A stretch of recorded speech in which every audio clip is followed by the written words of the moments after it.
I was thinking coming up here, I was thinking, okay, so what is it that's unique? Why is Lama Yeshe series? People have been coming like a little bit. Is there a sense that there's something unique about Lama?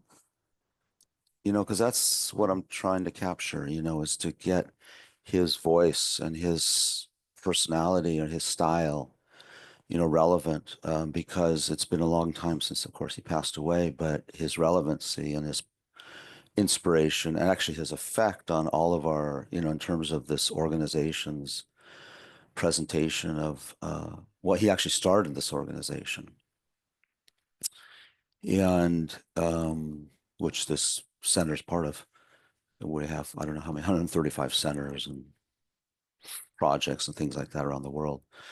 So, myself having known Lama, or having been around Lama, I don't know if I knew him. Uh, his mind was so vast. Um, there seems to be something that I feel very committed to bringing in more of his, again, his personality, his style, indoor teachings, more predominant. So what happened was Lama Yeshe passed away in 1984, and then Lama Zopa Rinpoche took over, and then Lama Zopa Rinpoche passed away 2 years and some months ago, 2 years ago in April. And so his impact on this Tibetan Buddhist tradition, which is a very, I think what we've done or what particularly Rinpoche did over 40 years was extremely powerful. We have this whole corpus of teachings and a lot of people were looking for a more contemporary or modern approach to Tibetan Buddhism. And and that was a little bit what Lama Yeshe's sort of his thrust was. I think he was very committed to figuring out how to communicate these profound ideas, which are universal, to a modern contemporary audience. And I want to, I have somewhat feel that that's sort of my mission, too, is to somehow it hasn't fully manifested, not that I'm the one that can manifest it, but maybe to add a little piece to it. So then when we continue, next year, we should think, or not next year, later in the year, we should think, all of us, if we can, about, okay, what's missing? What do we need to add? Because, I mean, I want to see a lot bigger influence, from not from me, but because I want these ideas to be becoming more resonant for people. Of course, we have Lama Yeshe Wisdom Archive, which has all Lama Yeshe's teachings, and it's a very vast archive. But then we talked about in the very first class about lineage, what that means, and then how we translate or transmit Lama Yeshe's lineage, to this modern audience. So my hope is that by diving into some of Lama Yeshe's teachings, that's how we're going to extract, what uh, the essence is. So I think when we get further down the road, we maybe want to tighten it up, in terms of like maybe a more, there's also some teachings of lamas that are much more focused.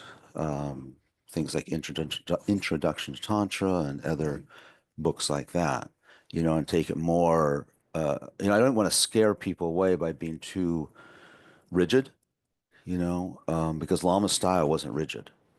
It was, if you look at Lama Yeshe's style, if you look at his teachings, or if I look at them, all the traditional ideas are there. Okay, so it's not like he was changing things. And this is what is happening. I just one of my concerns is that Tibetan Buddhism has become very, very popular and very, I don't know, I want to say mainstream, but it's much more popular. But it's almost like the, for us, kind of foreigners or Westerners, whatever we call ourselves, we don't have much discrimination in terms of what's really helpful and not, because we tend to think that what's helpful is this is the way our training is, right? This is the way our right conditioning of our culture is and our upbringing is what's helpful is what feels good in the moment. Tends to be. Now, that's not hard and fast. People go to medical school and they don't feel, they don't feel it's very helpful at the time. It's very torturous, right? But it's still the same sense, well, it's to get something that I'll feel better later and then I'll feel better the rest of my life, you know. Um, so I think we have a bit of a challenge ahead of us because I think that um, I do think that we're not very discriminating, that anything that comes across as spiritual we think is helpful. Then we have to just define what's meant by helpful. This is the challenge. And this is why we're not these set of teachings are not for everybody. You know, they're just not. You know, I mean, I would like to think they are. Because people think, well, what's helpful is something that creates a future in the future is a very fulfilling life, right? But we don't think that way too much unless you're going to medical school, right? And you think my life will be fulfilled in 4 years or something like that, right? I mean, that's how we tend to think.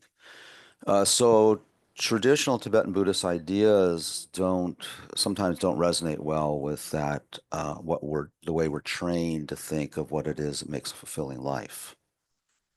Because in Tibetan Buddhist or in Buddhist principles, what makes a fulfilling life might not make your life so fulfilling at the moment.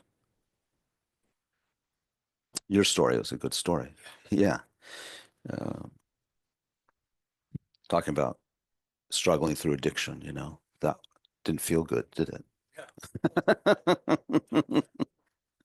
But why did you do it?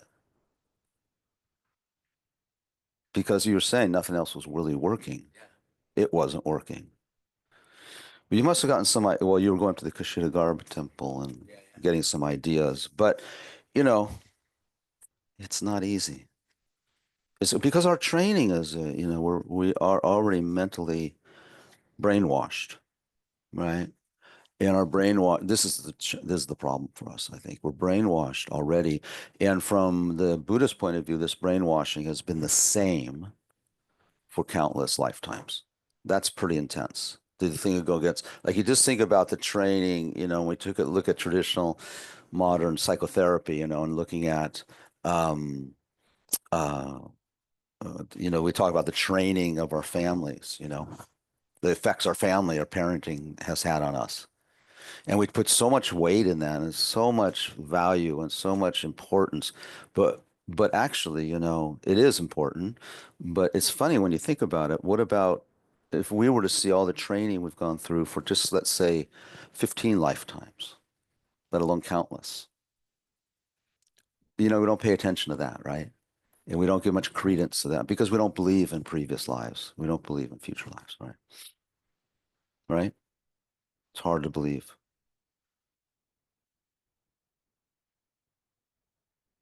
It's not that hard to believe, really. If we think about a week ago, we weren't thinking about where we'd be today, were we? I mean, generally, you don't think about I'm going to be somewhere in a week, unless you're planning a holiday or something. I don't mean like that.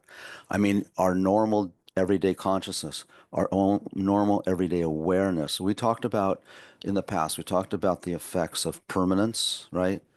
Permanence and independence and what do you call it, single entities, you know. We talked about those are philosophical ideas, but when you take the one particular, for me, I think I resonate quite well with permanence, because even at this very moment, you and I, if you're like me, are seeing this moment as permanent. We're not thinking about we're going to evolve into the person next week. We're going to evolve into the person tomorrow. And we can intellectually, yeah, oh yeah, Karuna said that. Yeah, I know I'm going to be here tomorrow or I'm going to be somewhere tomorrow, right? But that's not our awareness. Our awareness is this is it right now. This is everything. You know, it's interesting when you start thinking like you're never going to end, actually. You're not going to end at the end of this life. That's kind of strange because if we have that awareness, which is actually the nature of we call conventional relative reality, um, come on in. Uh, so this is what we're trying to talk about. I'm sorry, I think I'm rambling. So, the point is, The point is to become, remember, so we're talking about Lama Yeshe's very big focus is become aware of what you are now, the nature of your mind now. And you take any particular Buddhist principle, concept, teachings, and as I said last week, it is that whatever you take, whether it's the most mundane or simple idea, like, this life is very precious, to the most profound of the meaning of, of nature of reality, right? And emptiness of this moment, the emptiness of all reality, of all our perceived reality, the empty. Any one of those you take, it's all right here in our mind at this moment. That's what we're trying to say. So when we meditate, it's not, actually developing meditation is about developing an awareness of the present situation. And then in the Tibetan Buddhist tradition, we add analytical meditation. So it's looking at so we don't think it's that big of a deal. It doesn't lead to a huge result to just be doing mindfulness meditation. Mindfulness meditation is not a goal, it's a tool. Okay. So mindfulness, whether, particularly becoming aware of the present moment, right? That's one way or another, it's about becoming aware of the present moment, isn't it? Isn't it? Whether it's through the breath, right? Watching the mind, sensations, all these things. And then we say, oh, I'm meditating. And I know I'm being a bit rigid, okay? But that's not meditation. It's actually not meditation.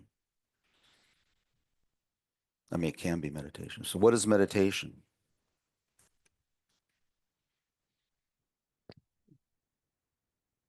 What's meditation?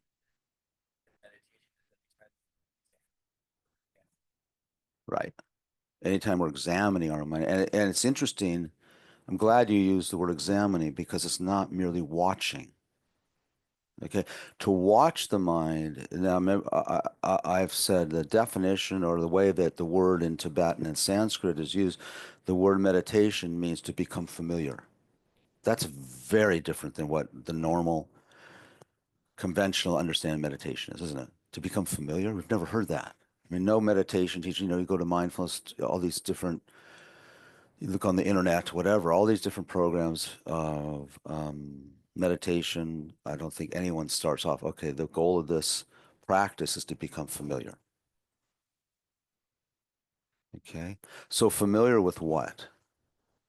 Okay. So the familiar is all that Lama Yeshe is talking about. Become familiar with how the mind creates your reality, our reality, how the mind creates our problems, how the mind creates our liberation, how the mind, and that's the analysis part. Okay.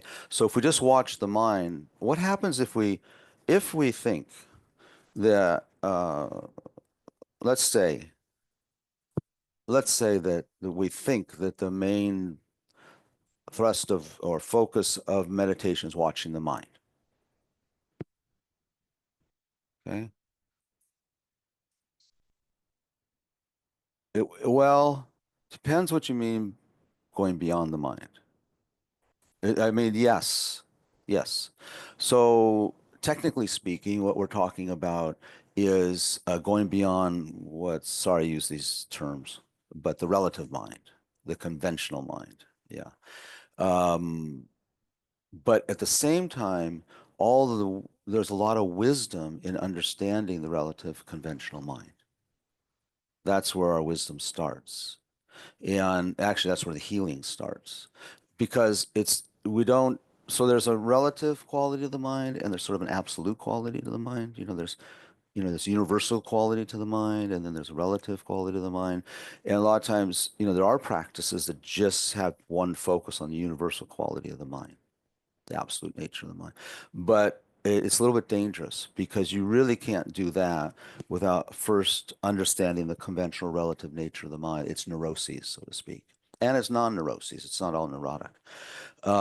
Because and that's my point. So if one is just focusing on the mind, is just focusing on the mind, what can be a result of that? What can be a negative result of that? It can be positive, it can be negative. There can be a negative. Typically, it's a negative one. What's that? Over analyzing is one thing. What I was thinking of was sort of a spacing out, and that's very, very easy to happen, even with when you're receiving advanced teachings on meditating on the mind, because you're not understanding you don't have the foundation for one thing of So before meditating on the absolute or quality of the clear light nature of the mind, well, clear light and absolute are not the same, but the clear light nature of the mind. Before going there, we have to really understand the conventional relative quality of the mind. Now, when I talk about relative quality of the mind, it means things like understanding our neurotic tendencies, understanding our attachments, understanding our fears. And when I say understanding, it means becoming familiar with them without reacting. So it's more like an observation and an analysis of them. Analysis can go too far, but at the same time, a lot of what we're reading in terms of meditation practice doesn't uh, employ any analysis. So this is a unique quality to the Tibetan Buddhist practice, or the Buddhist practice of not Tibet. The Buddhist practice of meditation is the analytical quality, not just the focus. So what tends to happen because it feels good is when we focus, like so for example, if when we're well, so when I think we mentioned last a couple times ago, in developing single point of concentration, one which is what most meditation is talking about, developing single point of concentration. So in developing single point of concentration, we sometimes talk about there's 9 levels that one goes through. The mind goes through as it's becoming more and more subdued and more tamed. And by the time you get to like the fourth level, it's pretty profound already. You're experiencing some longer lasting, you can focus for maybe 15, 20 minutes by that point. When you get to the ninth level, your focus is for 4 hours without moving and very little breath happening. So that's kind of very far along. But can you imagine how it feels? We all know that like when we're really kind of in a zone or we're really calm and we're really settled, that it feels really good. So then we become more interested in that. So then we take time, we deepen the level of concentration, get to the fifth level, sixth level, like that. But but and there's other traditions that have that as well. It's not just the Buddhist tradition. So the challenge is that becomes the goal. I want to meditate. I love meditation. And so when someone adds to that, okay, now meditate on the mind itself, the result is that you can very easily become trapped by meditating on with just spacing out. And you can do it for hours. And you can do it for hours. And that's what people there are meditation goals that are like that. And that if that you develop that really strong uh, ability to meditate like that. And then it's so strong, it becomes such a habit that when you die, then you die with that consciousness. With that consciousness. I mean, when we die with some kind of consciousness, right? Whether it's a fearful one or whatever, usually it's fearful. Uh, and so, uh, you know, the next life's incarnation is not something that's random. It's something determined by us. And just psychologically speaking, when the consciousness, so when we die, these what we call gross consciousnesses, like the anger and the fear and the attachments and the jealousies and the envies and the joys, are all begin to dissipate. They all begin to dissolve. Okay, so that during this death process, is a long period of time when those don't exist anymore. So it's almost like they're, it's not that they're not relevant, but they're not relevant at that time. What happens is because the mind then's going more and more subtle. Because to die means it's like when we go to sleep, right? We go to sleep at night, these gross minds become absorbed. I don't know how to dissolve, absorbed, and we go into the sleep consciousness, which is kind of black, and then we can go into dreaming. So the dreaming in the black, that's similar to dying. When we die, the mind does go into a black phase, and when we're still in our body, and then when we're still in our body, it also then it goes into a clear light stage, which is very, very, very, very blissful, exalted. It's very profound, but we miss it. Okay, ordinary people don't catch it, and we go into the same thing when we fall asleep at night. So that's why we have in the Buddhist practice, Tibetan Buddhist practice in this case, things like dream yoga, which you do your practice as you fall asleep. But to do that, then you develop such really good awareness in your everyday, right? So in every day you have this, you really probably have attained some level of meditative focus, of course. So that when you fall asleep, you're watching the mind absorb. Just like right now, we'd be watching the mind, and with a profound awareness, we're watching the mind kind of sink, distract, excited, black, foggy. But there's a level of awareness where we don't get caught by that. Do you know what I mean? So usually we merge with it. Our consciousness and the mental, um, uh, what do you call it, affliction or emotion become merged.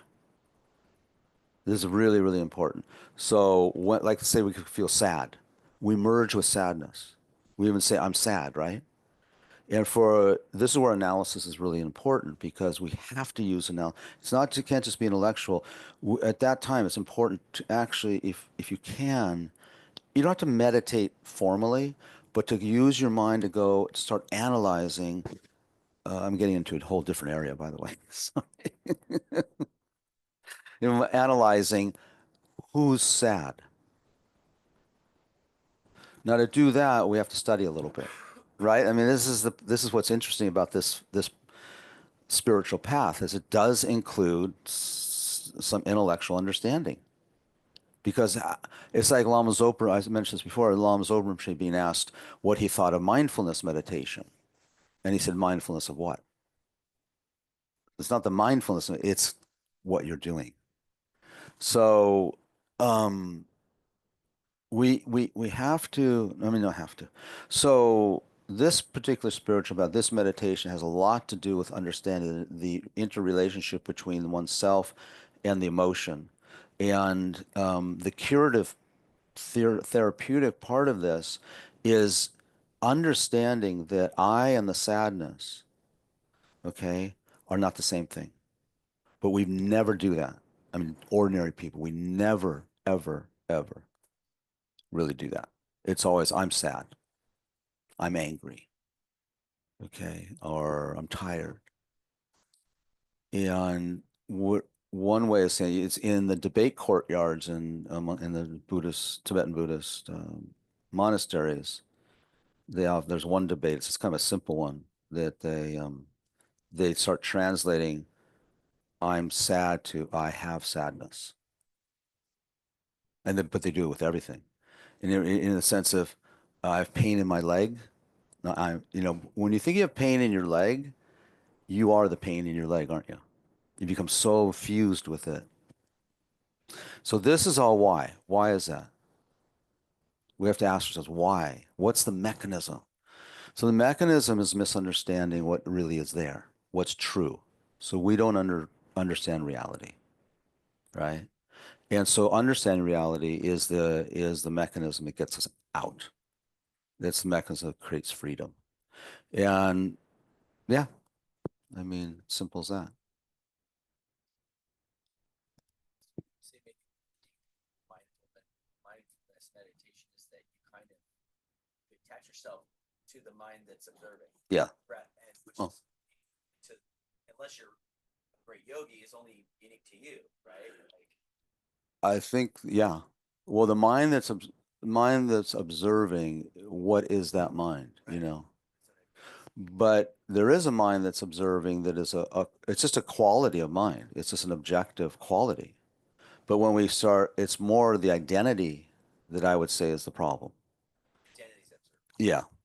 Yeah. And say that, I'm observing and see what happens is I mean, it is objective and subjective. Of course, there's duality. It's the identity with the duality. It's identity with the subject. So what happens is that and it gets very, very, very, very, very, very, very subtle to the point where that subject is so subtle. But this is really complicated or complex, That subject that becomes subtle, subtle, subtle, subtle is still the same problem as the person who's not subtle. So if I get angry at you, that I that's angry is very kind of gross and concrete. I'm meditating on this, whatever nature of the mind. That I and the one that's angry are the same. Are the same. Quality is different. I shouldn't say it's the same, but I mean technically speaking, for our sake of our conversation, that's still subject, subject, subject, subject, subject. And that subject can become very, very, very, very, very subtle to the point where in certain spiritual traditions, in Buddhism as well, the meditator thinks that that subject has disappeared. And without the awareness of the emptiness, I can explain that in a minute, the emptiness of that subject, then what you're doing is just creating more, you're reifying that subtle. Yeah. Totally. And then when you die, what happens? You go into a realm where there's a very subtle subject as opposed to very, like we talk about, sorry, I just get kind of carried away. So we talk about six realms of existence, six kinds of beings, right? In very general terms. So there's the very grossest are referred as the hell beings. Then the next grossest are referred to as the spirit beings or hungry ghosts usually. Then the next less are the animal realm, which includes all the fish and the insects, mosquitoes and birds and reptiles and mammals. Then those are the three lower realms of consciousness. And then three upper realms of consciousness, and these are general, right? Are the humans, of which there's many kinds of humans, right? Even maybe on other planets. So then there's the two celestial realms. Okay. Um, what makes those beings in those realms, one way of describing them, is the solidity of their sense of I. So let's just say, when you're having a nightmare, which is like a hell realm, or many just things that happen in our life, they're like hell realms, being in an accident or many things, right? And can you meditate then? You can't meditate. That sense of I is so concrete, as opposed to the other times when you're walking alone, or not alone, but you're walking along the shore, or you're walking through the woods, or you're having a good dinner, or you're being with friends, right? So you see how the subject changes, right? The subject, the solidity, the concrete quality of the subject is variable. But what makes for a difficult life is when there's not much variability and the experience is highly negative. Okay, like you think about people in Tibet or in Europe, in concentration camps, where the constant data to them was intense negative. You know, yes, the suffering is subjective, and you could have someone in those circumstances that are not suffering. And in Tibet, I don't know if people are aware. So the Chinese, when they invaded Tibet, there were 8 million Tibetans roughly, and over years, then 1 million of them were uh, were killed. And so which is a lot of people. And so there were many lamas and other, well, many Tibetans, and many of them were lamas and rinpoches were thrown into prison and tortured for years, you know. And there was a study done by some psychologists at under the guidance of His Holiness Dalai Lama, or in consultation with him.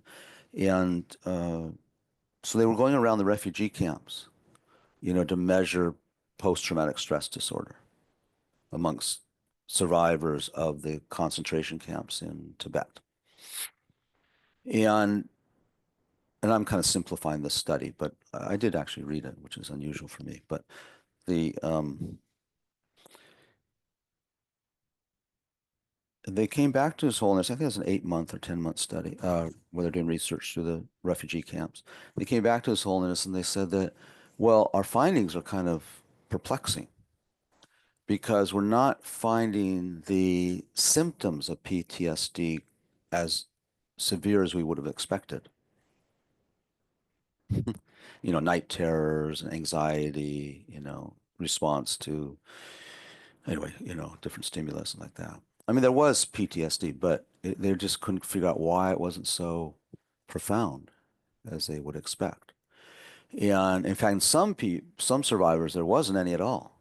So they're asking His Holiness about that, and His Holiness said, well, he think there is due to two factors.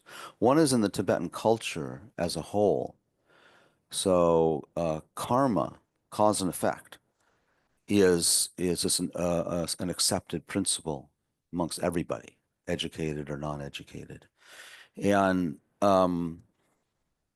he says, so while the people, even common people, would feel extreme pain and maybe even anger towards their torturers, they at the same time knew that they had a certain level of accountability.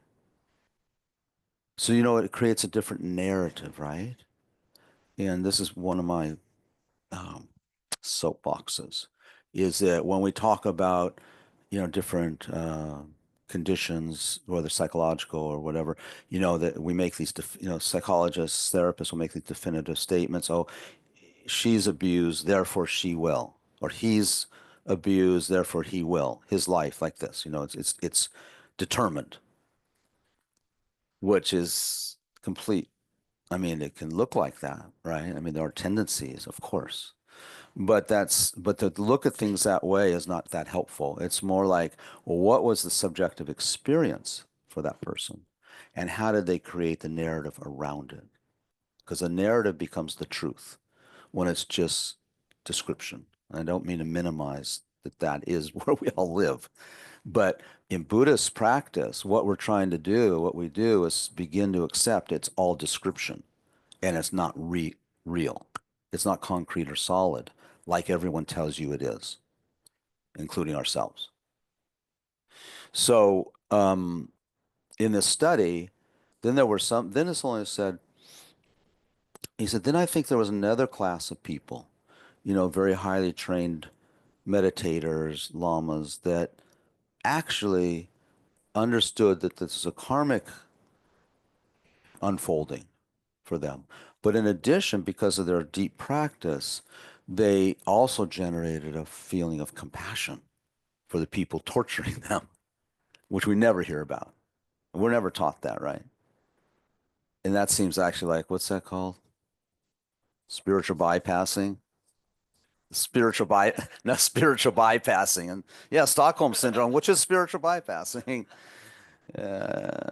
Jessica knows I don't like that term, so it has its place. But uh, they did not experience, they didn't have PTSD. So why not? Because they had they experienced the same experience, objectively, subjectively, they experienced differently. That's the point. And this is very hard because there is a lot of suffering in this world for us. There is a lot. We don't know tomorrow what we're going to confront. It could change completely. Today could be good, tomorrow could be, we hear it all the time. Okay, whether it's cancer or loss of a loved one, sickness, it doesn't matter. It just can change like that. Right. Yeah. Oh, microphone? Okay, I'll repeat it. Yeah. So PTSD can cause physical symptoms. Yeah. You can work with that, but it's your mind, right? Uh-huh. Right. Yeah. So what? Yeah, it's so linked with the physical symptoms and the mind are incredibly linked. Right. Right. Does your mind have the same experience when the physical symptoms are relieved? Yeah. Which do you think is more effective in dealing with like those effects of PTSD? Do you think it's more effective to be working with the body or the mind? I'm sincerely asking. I'm just wondering what's the with the mind? Yeah. Oh, right. Yeah. And then what happens? Over-identify with, I'm just repeating it. So Jessica's saying she over-identifies with her mind and then gets stuck. What is that? Because of that's the I. So the I, well, there's two things I think can go on. Let me just think for a moment. So, wh- okay, one is there's a conditioning, right? A habit that we learn our whole life, which is when, depending on who we're talking to, right, who's influencing us, because it's not set, but culturally it's kind of, there's kind of a trend. So you're experiencing a physical some difficulty that you identify with PTSD, for example. Right. And then the I is the one that's saying, I hate this, or I hurt, I'm never going to get out of this, all that catastrophe thinking. But there's also a subtle thing too. This is kind of subtle. The thinking is still not exactly the I, is it? Because you can see your thinking. So who's seeing the thinking is this, and now this I we'll get into maybe next class time is this I also is false, right? But let's not worry about that at the moment. So it's always this duality. So while you were able to separate from the body part of the duality, the more difficult part, but also the more therapeutic and the more effective part is when you separate the I from the thinking. All the reaction, all the messages, all the conclusions, all the sadness, all the anger. You just watch that. And you know what becomes very powerful, but it takes time to develop, is to have all that in the beginning, we are going to have the anger or whatever it is. But the more that we see, we objectify the anger, right? Separate from it, I should say. Then the less it has effect. And over time, it diminishes. It absolutely does diminish. That is sort of the methodology. Absolutely does diminish. But the problem is the beginning stages because it's so hard. You don't feel any diminishment, and then it comes up again tomorrow or it comes again in an hour. And then we kind of say, well, not what I want to say, but screw it. This doesn't work, right? That's the problem because we don't feel any better. And that's where we start looking at patterns of the mind and then realizing that, well, I've always related to these feelings the same way. And that means probably I will always relate to these feelings in the same way forever if I don't change that interaction. And the first time we do it, there's not a much effect. But if we went, the more we do it, it does have effect. I promise. It does begin to sort of develop its own. Well, we know that from running, right? When you first start running, you can't even run. and then you forget it, and then you just kind of go, okay, well, I'll go to the gym, I'll go on the treadmill. This is kind of like treadmill time, you know, and then all of a sudden, you're running a half mile, and it still doesn't feel that good. It hurts and all that. Something keeps us going. That's what we need, that same belief in this. I don't know why we believe we'll keep going. I don't know, why do we believe that we're going to be able to train as a runner? Why do we believe that, but we don't believe we can train as a mental athlete? I'm actually curious. Why do you think? Easier to see results. Yeah. Interesting. Easier to see results. Even when it's so painful for the first couple weeks, it doesn't. Are you seeing results the first couple weeks? So how do people keep going? Find more of the body. Maybe we see. Like we're talking about, my body, I can get up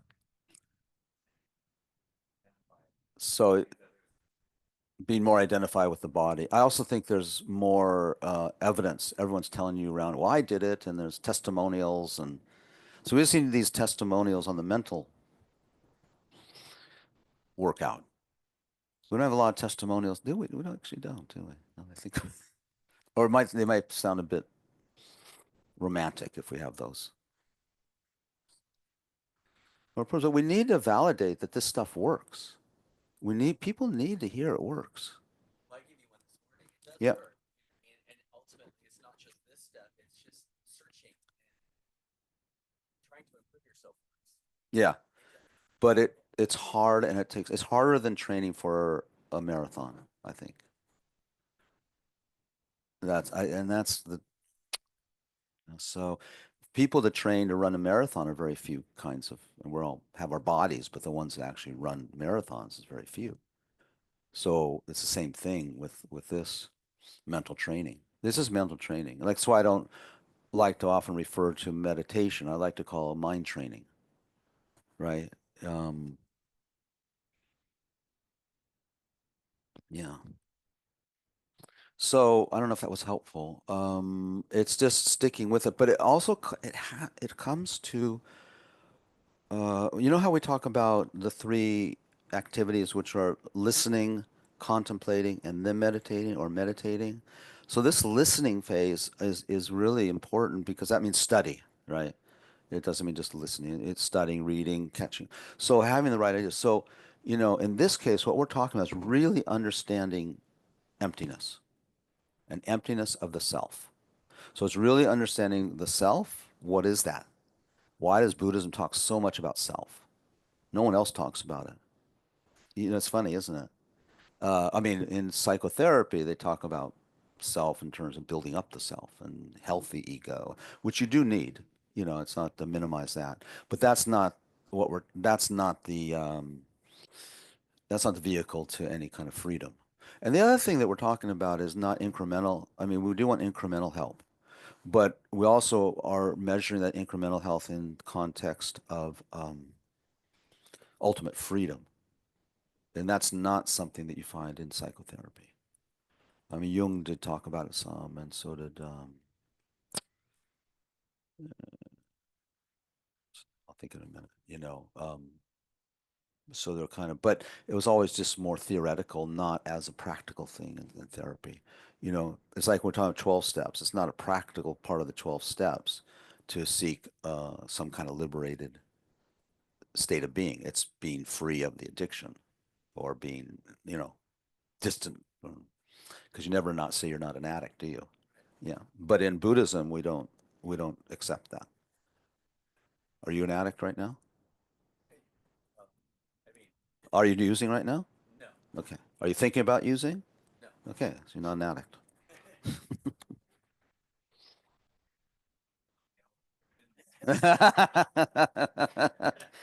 Yeah, well, all of us can, right? Yeah. So either we're all addicts or, some are not, what's the word? Actively being addicted.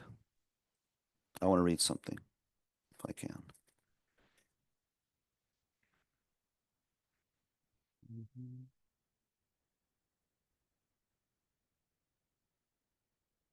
Here I go again with my disorganization. Okay.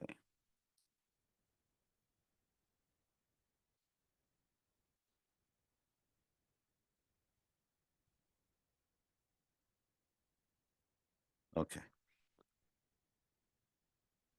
So it's really it speaks to what page 60. Yeah. So this really does speak to what Jessica was bringing up about what to do with all the negativity. Basically, what you're asking is what to do with all the negativity that you can see arises within the mind, and then how not to identify with that. So I often tell this story. I don't know if it works or not, but I often tell this story about when I was taking care of Lama Yeshe when he became very ill. Before he passed away, we were living in Delhi for 2 months, trying to get him healthy enough to come to the States for open heart surgery. And during that time, I was Lama Zopa stayed. We were there for 2 months, and Lama Zopa came and stayed for the second month. And we were eating our meals together, and um, I suddenly discovered this incredible hot mango chili. And it was like transformed everything. I was just so like, wow, this, like the food, I don't know what to say. It was like this pleasure of that food just transformed, you know. And so we were eating daily. And then, before we would eat, I mean, when we're eating, of course, I would pass the chili to him first and then, out of respect. And as opposed to usual American style, just grab it. So, so one day, we were in isolation. Lama wanted to be in isolation, but one of his gurus, Geshe Rabten Rinpoche, came to Delhi and he asked if he could visit Lama. Of course, Lama said yes. So Geshe Rabten came and they had lunch together, right? But I went shopping, so I wasn't there that day. And sit down. And so when I got back from shopping, and then Geshe Rabten and his attendant had already left. So I saw them, but I didn't. Right? So they had left. So that night at dinner, we sit down, and I'm sitting with Rinpoche, and Lama would eat by himself often, if he would eat at all. And so I passed the chili to Rinpoche, and he says to me, "No, no, no, I don't eat that anymore." It's like, I mean, totally set me up. We've been eating it for weeks. Now all of a sudden he doesn't eat it anymore. And this is someone, by the way, in case people don't know, this is someone's highly realized being. Uh, I he I never he never as far as I knew him for almost 50 years, he never slept. His level of meditation was so profound that he didn't need sleep anymore. And he would often go without eating. He'd forget to eat, and forget to eat, literally. Go for some days, and we have to remind you, got to eat, And his mind was so profound that he had no engagement with what they call worldly affairs. He just didn't connect, you know. And if you didn't watch him, he'd maybe just disappear. So I remember this is a story in a story. Okay, so forgive me. So I remember one time, this was many many years ago. So we had a center. We still have a center in Delhi, and Rinpoche was leaving to fly overseas. So he's going from the Delhi center to the airport. But while he's supposedly getting ready to leave, he has no sense of time, right? Or endless time. I don't know what you call it, and no, no, what's the word? No controlled by time like we are. And so he's supposed to be going to the airport. They have to leave like what I'm making this 11:30. And now it's 11:20 and he's still seen another visitor. And it gets 11:30 and then this old monk, very old Tibetan monk was visiting with Rinpoche. And Rinpoche's going on and on. And Roger's like, he said his secretary's like not freaking out because he didn't freak out anymore. But so then they send all the bags to the airport, right? And then the next thing they send all the other rest of the entourage to the airport, whoever, the people traveling. And then it's like 12 o'clock, and and Rinpoche's still up there. And Roger's poking his head in, and Rinpoche's not paying any attention to him. And then finally, about 12:15, Rinpoche comes coming out of the center, and Roger looks at him, and all he has on is his like tank top. You know how the monks dress, right? Like here. All he had was his tank top and his underskirt on, not the what we call the shendap.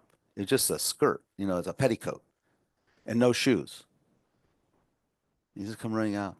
And Roger goes, Rinpoche, Rinpoche, where's your shendap? And he didn't have the Zen, the cloth that goes, nothing, just these little. And Rinpoche says, oh, that old monk that was that I saw last there. He didn't have a full set of robes, so I just gave him mine. And he didn't have very good shoes, so I gave him my shoes. And then Rinpoche comes right, no concept, no concept to that. So back to Delhi years later, we're eating dinner, and he says, "Well, I don't eat that anymore." And I was like, "You got me addicted. Now you can't just leave." And he said, "Oh, well, you weren't here today, but when I passed the chili to Geshe Rabton looked at me and said, 'Why would I put that on my food?' He says, 'This food is already suffering. So why should I put suffering on top of suffering?'" Right? So that's what that thing is. We already have the negative mind. We already have the feeling of pain and isolation and trauma and fears. We have that already, right? What is nature of what we call samsara, which is a circling, is we continually go into the same cycle. I hate this. I'm leaving. I want to kill myself. Right? I'm going to, I don't know, get stoned. I'm gonna, all these things. That's what's meant by samsara because we continually do the same cycle, and the cycle is destructive, or it's not productive. That's doesn't mean that doesn't mean that some temporary help is bad. That is okay. If you take aspirin for a headache, all these things, of course, we're not talking about that's not the problem. The problem is not the aspirin. The problem is not having a drink. The problem is not going for a walk. Those are okay. The problem is the thinking around them. That this is the only solution. That this is how I'm going to get out of this, and that's why we become addicts, right? Because that becomes the solution. So Buddhism is not for everybody because it's saying that that's just a total myth, right? And that's tough because you got to confront our natural habitual way of thinking. And everyone tells us the way we're thinking is right too. Everyone around us, oh, just have a drink, just have some more chocolate, or just cut yourself to relieve, right? All these things, just personal habits, but it's the same mindset to all of it. And that's why this is tough. We often say this is a root canal without anesthesia, no Novocaine. And you think, well, why? The only reason it makes sense is for the long term. Because if we don't do that, we will be exactly in the same place tomorrow or the next day or next week. And so Buddhist thought is concerned about ultimate long-term happiness. And we're not, sometimes that seems too hard. It is hard. It is very, very, very, very, very hard. But the Lama says, let me read to you. So it's really worthwhile if you can discover that all your false conceptions and miserable experiences come from attachment and the polluted I. Okay, attachment and the polluted I. The conceptualization of ego. If you can realize this, you will release the tremendously uptight energy of bondage. Wow. It's bondage, isn't it? That's how it feels. Also, it's not just a matter of you're believing something. Okay, this is where we have a conflict. It's just not a matter of believing. I think most of us can believe this. We can understand it. Okay? Through experimentation, through experimentation comes experience.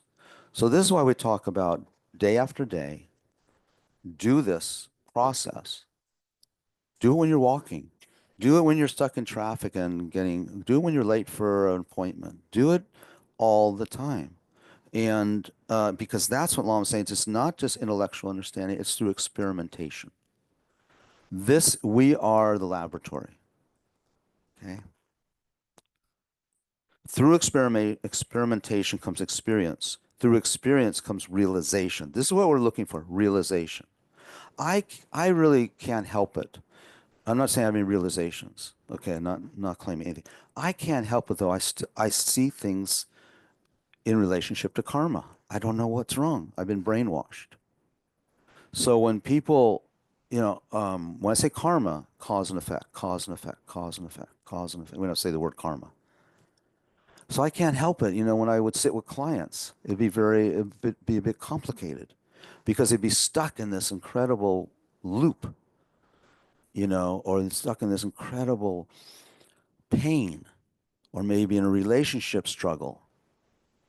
And they'd say, well, let's try this and let's try that, active listening, and yet they do all this stuff and then it would never end. It wouldn't end. And in my mind, and I want to say karma, I want to say very clearly, I do not mean fate. I mean the mental imprints that we carry within our consciousness. That's karma. So their mental, say, take a couple that's fighting or struggling, their mental imprints are rising. And then they each have their solution. They're not thinking mental imprints. They're thinking, well, if you just listen to me more, or if you just give me more affection, or if you just brought home more money, or if you just gave the kids more attention, and you're hearing all this content. And because my being brainwashed, I hear the content because you also have to empathy, of course. But these are imprints arising. Imprints arising. Imprints arising. Imprints arise and create our view of reality. So my imprints rising now is my imprints that are rising now are the imprints that get me to see your maroon shirt and Tyler's looking towards me and sitting behind the table, right? And if someone comes in and starts yelling or starts shooting or something, that's also just imprint. And for someone like Lama Zopa, I told the story of him wading or swimming in this lake, in Boston, outside Boston, and he's drowning, right? He's sinking under the water. No one sees him, and there's just a hand going like this, right? The imprints arrive, and and then my friend swam over and saved him, and Rinpoche wasn't panicked and no trauma and kind of giggling a little bit, and why? Because the imprints are rising. See, everyone's imprints are similar, but the imprints arising for him will rise from very different causes. Does that make sense? When the causes are unwholesome, then the experience is unwholesome. So those Tibetan lamas who were tortured in Tibet did create the imprints to be in that concentration camp. But they also had the imprints to experience it differently than the other people who didn't experience it that way. Now, in the future, because they held, and it's just going a little bit, this is going a bit orthodox for you for a minute, but because of the way they held their torturers with love and compassion, what imprints did they make? They still making imprints, right? What are those imprints versus being tortured by, their guards and generating extreme anger and hatred? Experiences are the same. Well, I mean, the events, the content is the same. The experience is different. So the ones generating hatred and anger are generating different imprints than the Lama or the practitioner who's experiencing generate love and compassion for the torturers. Those imprints will ripen. That's the nature of karma. There's four qualities of imprints, okay? Four laws. One of them is they always ripen unless you purify them, which is what we're trying to do. And, you know, then you can wonder, well, what good is this? Okay, great. But I still, you know, I still don't have any money. I'm still being evicted, right? How does this help? This karma talk. It sounds like spiritual bypassing. It does, doesn't it? It does. What makes it not spiritual bypassing? I think getting angry at your employer for firing you so you don't have any money, that seems like spiritual bypassing to me.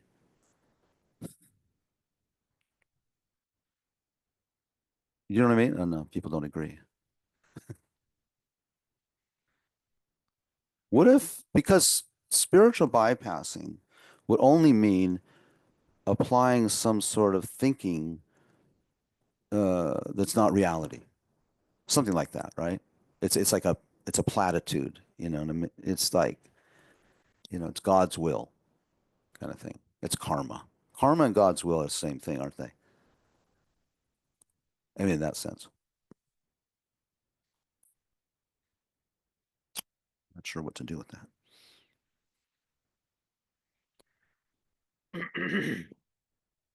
We don't call mere intellectual understanding realization without experience. So it takes great courage. The spiritual practitioner has a lot of courage because you're willing to experience. It doesn't mean wallow in the experience, right? It doesn't, it has to be experience with wisdom, not just being martyrdom. It's not about being a martyr. And we can easily do that.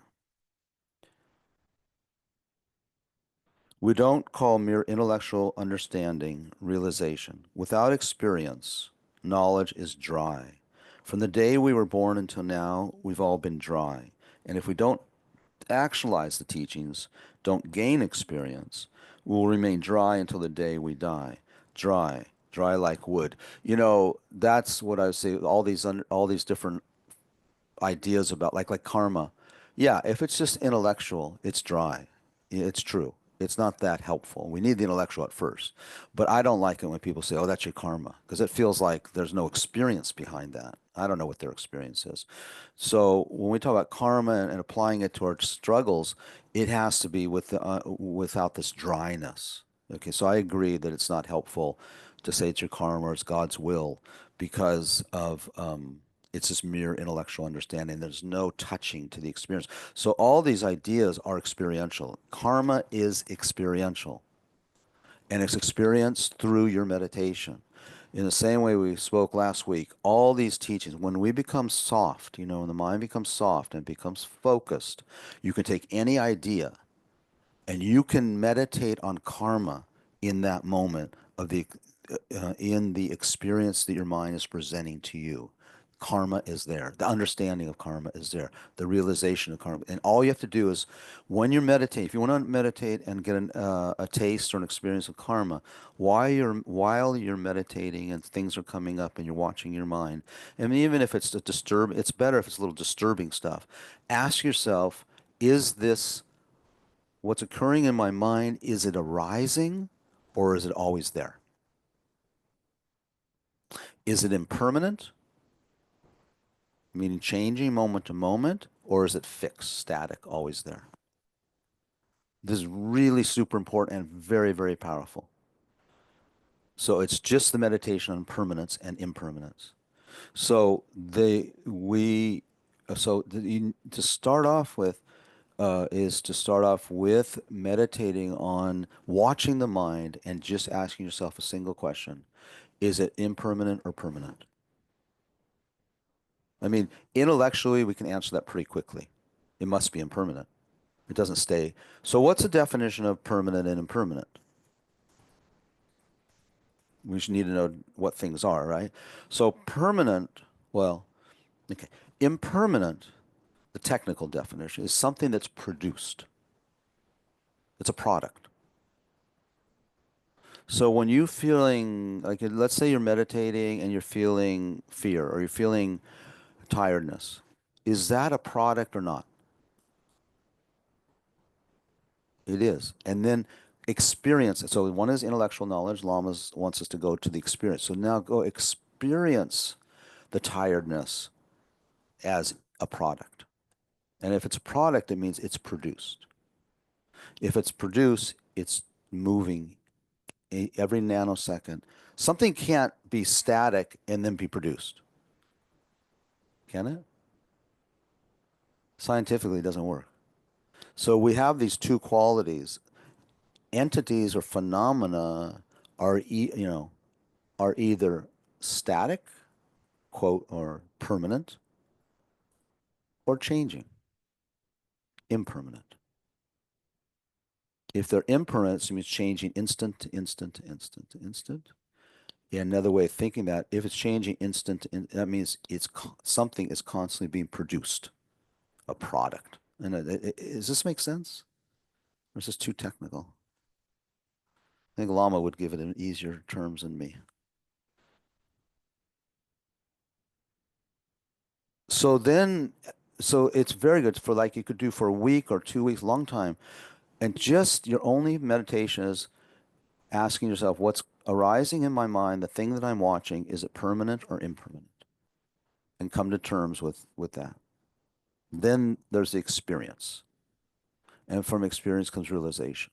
Once you have that, you don't have to be big realizations. These are important realizations. It doesn't mean we're big yogis or something, but we are different. And by the way, I should warn you, don't do it. You kind of have to go all the way through. You have to, because once you start seeing this stuff, you can't unsee it. And as soon as someone tells you, you know, something that's contrary to that, I'm always like this. I'm always upset with. I'm always in a bad mood. And you hear that, and here you have spent many, many hours meditating on your bad mood and realizing that it's something that's fluid. It looks like it's not fluid, right? Our bad mood looks like something that's not fluid. And then if you think, okay, you're always in a bad mood. Are you ever not in a bad mood? Well, yeah, I mean, I went to dinner last night. I was in a pretty good mood. Ah, but you see, when you say I'm always in a bad mood, this is really important. Okay. The default perception is that that mood is permanent. We do not see that that mood is moving instant, nanosecond to nanosecond. Okay. Why does that matter? What if every nanosecond is a bad mood? What difference does it make? The difference is what you were talking about, Jesse, before. When we look at the bad mood, because if we see it nanosecond moving, it's like seeing the difference between a river of ice and a river that's flowing. Okay, the river ice looks permanent. It's not. It's moving too. But the river that's flowing, now, if the river that's flowing, can you point to the place, where is the river? If I can put, maybe that's on. Where is the river? If it's moving, it's changing instant to instant. Our mind is perceiving a concrete, fixed, independent river. These are the things to become familiar with in meditation. When you meditate on your bad mood, first see how you're seeing it. And how we're seeing it, which I mentioned last week, is we are seeing it as something permanent. This is our default mode, and intellect doesn't matter now, because we got to go to intellect, from intellect to experience. Now start engaging and observing that, yes, you can say, oh, wow, yeah, I do. It's true. I do see it as permanent. But that's might be the beginning, the intellectual. Now watch how you see it as permanent. Don't just go to impermanent. Yeah, fixed, fixed. It's kind of like slideshows. So if my bad mood is permanent in this moment, and then almost like jumps, okay, now it's permanent in this moment. But wait, if it jumped, it's moving. And if it jumped from this slide to this slide, what's in between? And there's countless, right? You can't count the number of segments in between, can you? Because each one can be divided. So where is the bad mood? If it's moving like that, right? Am I communicating? If it's moving like that, where's the bad mood? Because you go back to the beginning and first recognize you're seeing the bad mood as fixed, permanent, unchanging. So we have to really, really, really meditate on how we see things and how we accept they're incorrect, because I studied it. I read this. Okay. Now merge with it, identify, become familiar with it. And there's three things, and I don't want to get too philosophical, but three things are we see the bad mood as permanent, which means unchanging. We see the bad mood as existing independently on its own. And we see the bad mood as monolithic. It has no parts. Those three things are false. Then you start meditating, okay, okay, I really see that I see this bad mood as independent out there. There it is by itself. Okay, I see that. Meditate on that so you become very familiar. Even, and now you know it's not true, but become familiar with the untruth. Then you make a segue. Even you can do in the same meditation, but you need to kind of do both. Then you make the segue that's seeing it as moving. And then going back to Jessica's point, then you meditate, not now, not yet, on the I that's seeing it as permanent. Because the I that's seeing it as permanent also appears to us as permanent. And that I, self, the observer, is not permanent and it'll appear to us as independent. Like I'm sitting going, Tyler's there, I'm here. That I is feeling independent, isn't it? You don't feel the same as me, do you? You're sitting there. You're not sitting here. Who's sitting there? Right. I'm sitting here. I'm not sitting there. That if you analyze, he or she feels independent. I'm independent of you, aren't I? No, I'm not, though. Am I independent of him? Yes or no? No, really. Am I? Let's see, I love your green, olive green. I love the way you're have given up your addiction, the way you worked with it, your story. I love that story about you. So am I independent of you or not? No. Okay, so I like him. That I like him. Is that I independent or not? The I, the soul, the experiencer, let's say. I'm here saying I like him, right? Right? Is that I independent or what's the opposite of independent? Dependent. Is that I independent? It's dependent, isn't it? How does that I feel though? Independent. I mean, the default mode. I mean, I'm not talking intellectually. I'm sitting here feeling I'm independent of you, aren't I? And you're feeling independent of me, right? You're you. What's your name? Urshma? Karishma. So you're feeling Karishma and I'm Karuna, right? So you're not me, I'm not you, right? And that's how we're holding it, right? But can I exist without you? I can. So I exist independently. Can I exist without you? Can I exist without you? Can I just be in space and be independent? Or am I dependent? So every instant I'm saying, I like this, I don't like this, I'm going here, I'm not going there. So, right? Aren't I always saying that? Not saying it, but that's our experience. So when I finish this class, I'm going to walk to my car, right? So am I walking to my car? To walk to my car, isn't there all this? Don't I need to be dependent on the ground and the image of my car out there and the dependent on my car because I'm not going to your car? So can that I ever be somebody that's not dependent? Think about that. I'm a husband, I'm a friend, right? I'm a child, I'm a son, I'm a teacher. Can I do, are all those independent? So so I was I'm retired, but, so I was a therapist. Am I a therapist? If I don't have any clients, am I a therapist? But yet many times, so we'll say, you, you should respect me because I'm a therapist. You should listen to me because I'm a therapist, right? So the identity becomes stronger and stronger, right? Depends on the person. Now, some people, they're mothers and they go to work, but they choose to identify more as being a mother than whatever their work is. Then the others go, no, I'm whatever the work is. Come and give me what work, huh? A nurse. Thank you. I'm a nurse. You go home. I remember my dad. My dad was a businessman, and those were the '60s and '70s, where it was very tumultuous, and we tried to have these really philosophical talks, and I was in my hippie era and all that sort of thing. And so I'd have to try and have these deep philosophical or political talks with him, and he always answered them in a very businesslike manner. Oh, it was always about, I don't know, I can't remember, but I always remember like, God, can I just talk to you? Can you not? But he had developed this model of being in the world that worked for him as a businessman. And you can meet, like I would meet other fellow therapists, and it's like you have conversation, like their primary identity is I'm a therapist.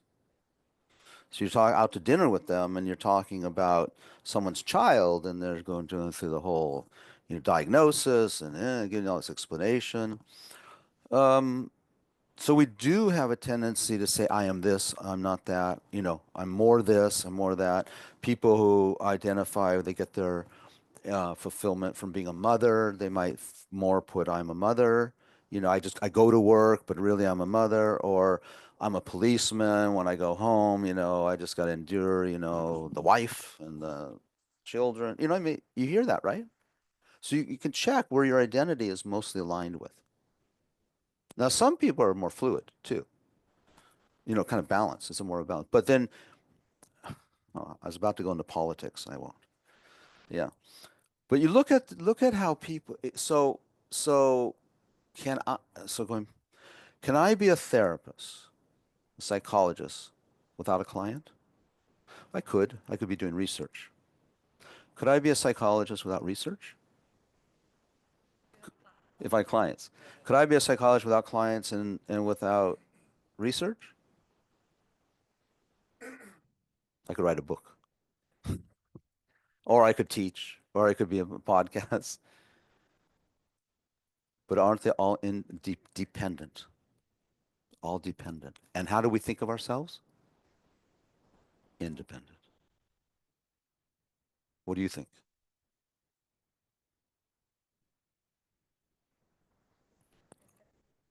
It's selfish, yeah.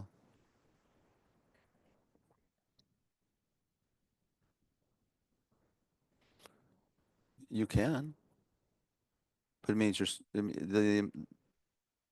the implication is because this what I've been talking about has been talking about for some weeks now, so it's a little tricky. I shouldn't hold you.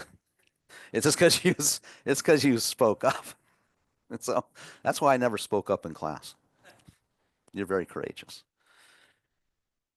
This has to do with what we're talking about is the attainment of freedom, which is the real happiness, not temporary. So this is a big task. It's not for everybody. We're not all doing. So the reason I bring so what in order if we're not free, how are we bound? And the way we're bound is because of false ideas, false concepts. Okay. And this is one of the main ones, believing we're independent. Okay. I want to just read one more thing here. Trying to get to this one part. Okay. However, as I talk about the relative nature of your own mind, don't think, oh, my mind is garbage. I'm the worst person on earth. Instead of thinking in that way, realize that it's incredible. I'm not the only one with such problems. All other living beings in the universe have them too. Now, I'm sure that there have been times in your life when you've thought, crying emotionally, I want to make my life worthwhile. I want to help others. That's ridiculous. It's so emotional. If you really want to help others, the way to think is this. Quote, first, I need to realize the nature of my own mind and how to stop human problems. Then I'll really know how to help others. End quote. If you don't understand your own problems and know how to help yourself, how can you possibly think you can help others? You're just being emotional. No wisdom, no method. You're just joking. First, realize your own situation. Quote, it's not just me. Countless beings on this earth are in the same situation, full of misconceptions, and as a result are greatly conflicted both physically and mentally. End quote. Our minds are full of conflict, and when that mental energy transmutes into the physical level, our bodies also get sick. In that way, all sickness comes from a diseased mind. The sick mind manifests as a sick body. So, the way to expand love and compassion is to first understand yourself. Then you can relate to all other living beings. That's good. The problem is that much of the time we don't even have compassion for ourselves. We don't comprehend ourselves. So, how can we have love and compassion for others? It's impossible. Even if we say we love others, it's just words, emotion. We say, I love you. But true love first has to be for you. You have to know your own situation, what you are. This leads to sincere love for yourself, and from that, sincere love for others. Without doing it that way, you're just joking. Most of the time, what you will call love is selfish. It's purely attachment. Also, although sometimes your meditation might not be, might, although your meditation might not be attachment, most of the time it is also selfish attachment. Check up. Really check up. I'm not joking. I haven't come here to joke. It's true. As long as you grasp at something concrete and cling tightly to your own comfort, it's still selfish. Even though you think you're a meditator on a spiritual trip, it's still selfish. Kind of brutal. Kind of brutal, right? Yeah, but you see, it's not for everybody because sometimes we just need to feel good, you know? We do. We just need to feel better. But when we're talking about, once you begin thinking of these ideas, you, again, like I said, it's very hard to unthink them. It's kind of a curse. I call it a curse. Because we know, we hear, but then we hear, and we still don't kind of know enough, or we're not, we understand, but our minds are not there, and we don't have control. And that's where we have to go easy on ourselves. It's really important to go really easy. That this is where we're at, you know? This is just where I'm at. It's not like you're giving up the spiritual path. It's just we're all at different places. Okay. Any questions then? Excuse me. Curse as a weakness.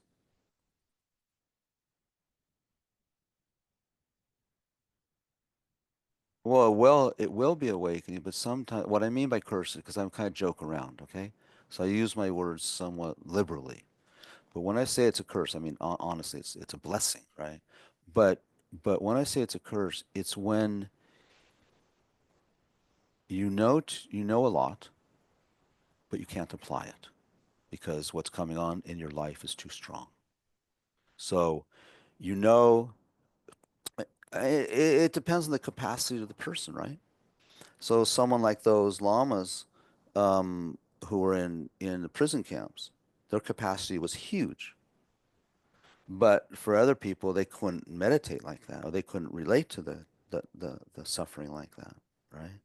So the curse is that you have the knowledge, but you don't have the ability to apply it. That's the curse. So sometimes it feels like better not to know. Okay, so next week we'll have our last one, and then we'll take a break, and then we're gonna re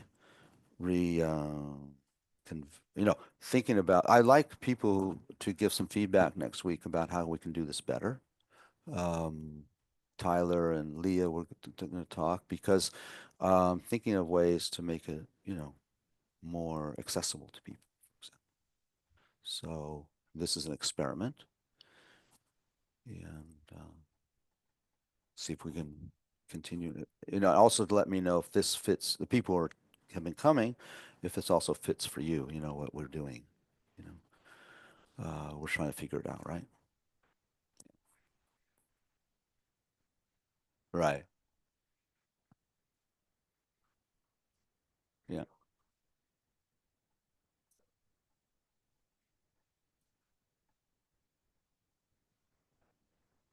Yeah. Good. And so then from now until then, just remember that what we generated together as friends, that we will try and influence those around us in a positive way. Okay. Thank you. Good night. Thank you, Karuna.